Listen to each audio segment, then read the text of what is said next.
Stop. Allez, en effet les rêveurs, j'aurais pu vous faire une vidéo classique de la montée de la bonnette. Mais je préfère qu'on rembobine et je vous propose au contraire de vous raconter comment s'est passé le tournage, l'envers du décor. On se retrouve tout de suite après l'intro.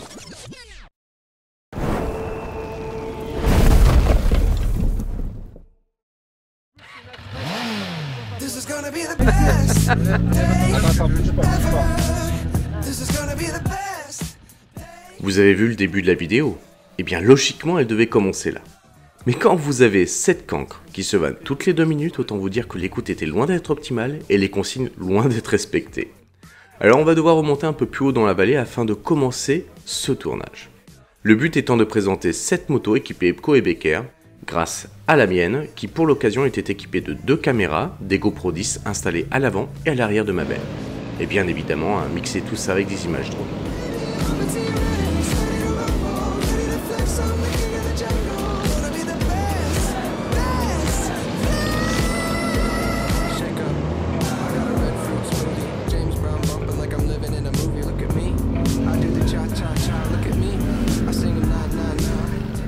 Quand on voyait le temps qu'on avait ce matin, pluvieux et gris, on est juste ravis. La météo est parfaite, la lumière est juste extraordinaire.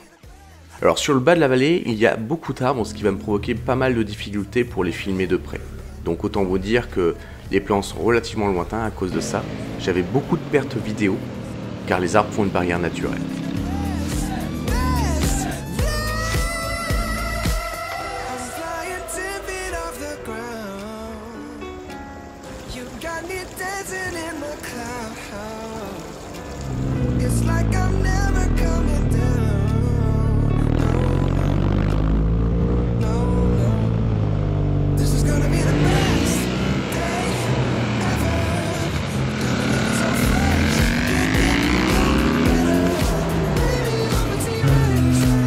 Comme vous avez pu le remarquer, dans cette vidéo, il y a des plans de groupe et des plans où les motards sont en solo. Alors afin que je puisse les filmer sous différents angles, avant, arrière, sur les côtés et autres, ils ont forcément fait de nombreux allers-retours à mes côtés. Alors cela implique beaucoup d'énergie et de patience pour eux et souvent à la fin d'un tournage, les participants ils sont vités.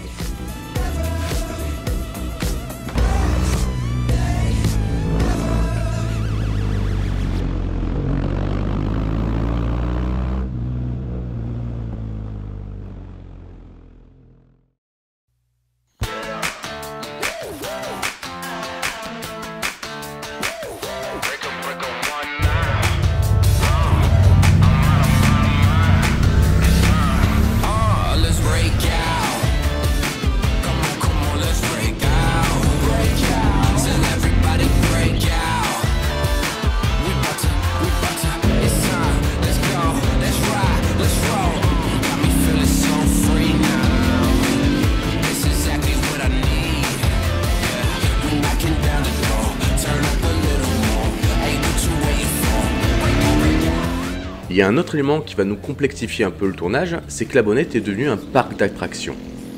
C'est une montée à faire, que vous soyez en voiture, moto ou autre. Alors autant vous dire que pour réussir à avoir des images sans apercevoir d'autres véhicules, c'était plutôt compliqué.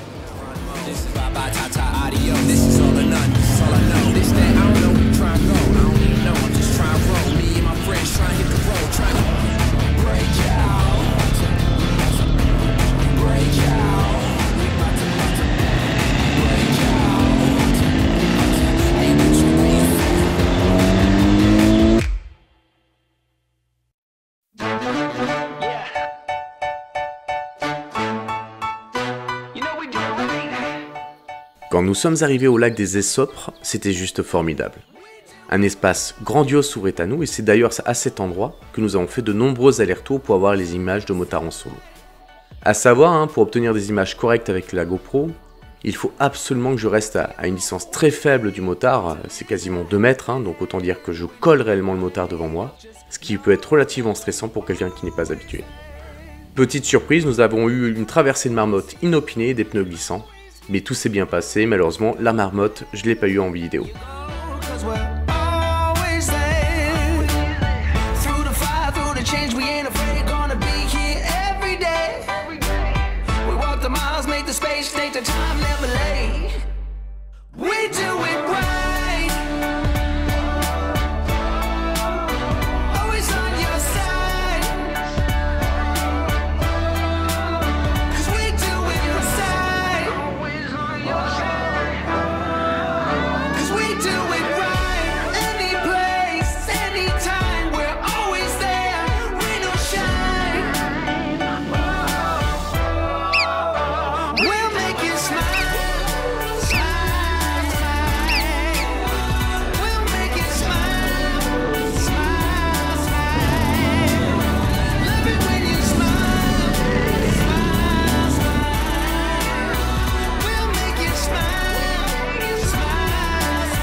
Nous allons ensuite prendre la direction du Fortin de Restefaux.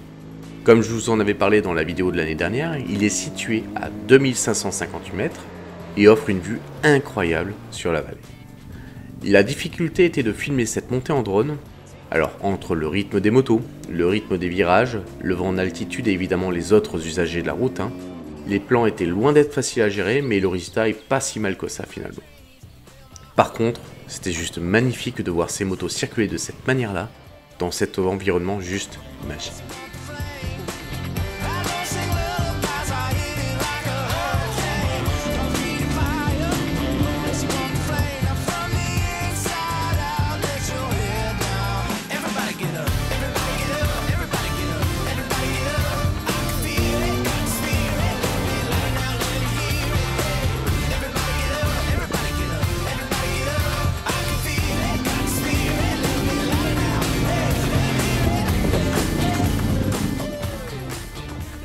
Quand je les ai rejoints au Fortin, j'ai été impressionné par ce monument qui avait connu la guerre, où d'ailleurs un nombre incalculable de militaires ont séjourné. Une ambiance particulière s'en dégageait, c'était assez palpable. À cet endroit, nous sommes quasiment à la fin de la vidéo et il y avait énormément de circulation, le vent était déjà beaucoup plus présent. D'ailleurs, ce qui m'empêchait de faire des plans lents avec le drone, parce que la nacelle bougeait beaucoup trop et donc les plans n'étaient pas exploitables. Par contre, quel cadre fantastique! Et l'équipe de Joyeux Luron qui était avec moi s'en sont donnés à cœur joie. Franchement, j'en garde un super souvenir.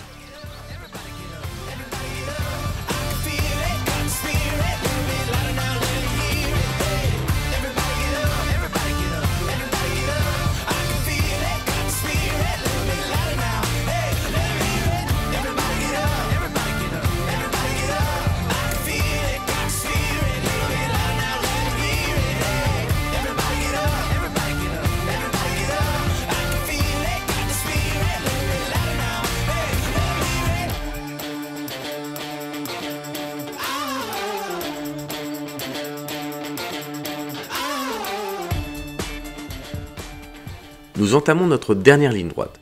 Alors il faut savoir qu'au sommet du col de la Bonnette, il est totalement interdit de faire voler un drone. Les plans que vous voyez sont donc des éléments que j'ai ajoutés pour donner du rythme à la vidéo. Autre chose, le drone n'enregistre strictement aucun son. Donc tous les éléments que vous entendez dans une vidéo lorsque vous voyez un plan drone sont des éléments qui sont forcément ajoutés. Vent, oiseaux, bruit de moto, etc. etc.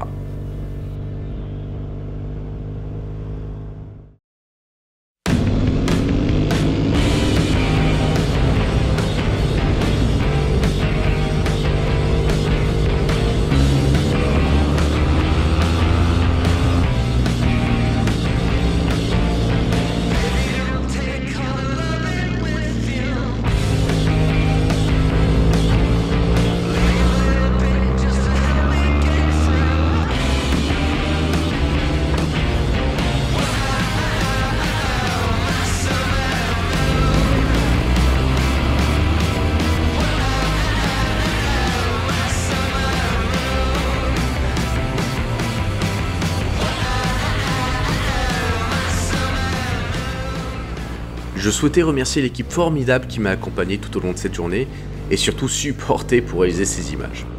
Alors ce que je vous propose désormais, c'est de découvrir le film, celui qui est destiné à Epco et Becker, donc c'est une petite pub de moins de 3 minutes. Et à savoir, donc là vous avez vu une vidéo de 12 minutes et au préalable j'avais plus de 2h20 de vidéo à trier pour pouvoir tout simplement réaliser cette même vidéo de 3 minutes. Donc j'espère que ça vous plaira et on se retrouve tout de suite après.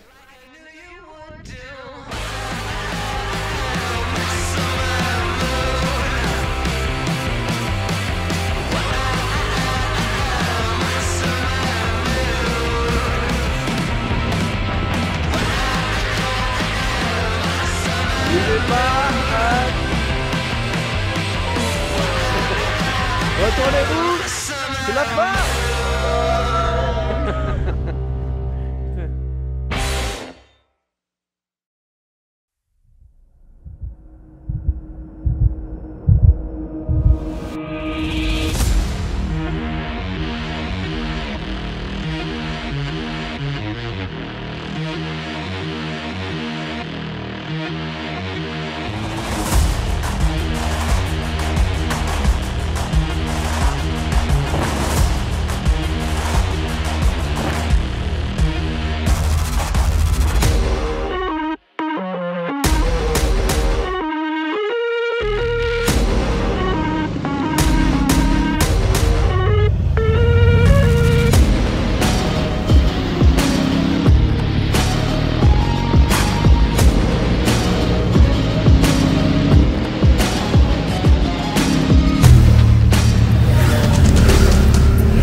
Et voilà les rêveurs, cette vidéo se termine et j'espère qu'elle vous apportera autant de plaisir qu'à moi de l'avoir tournée et montée pour vous.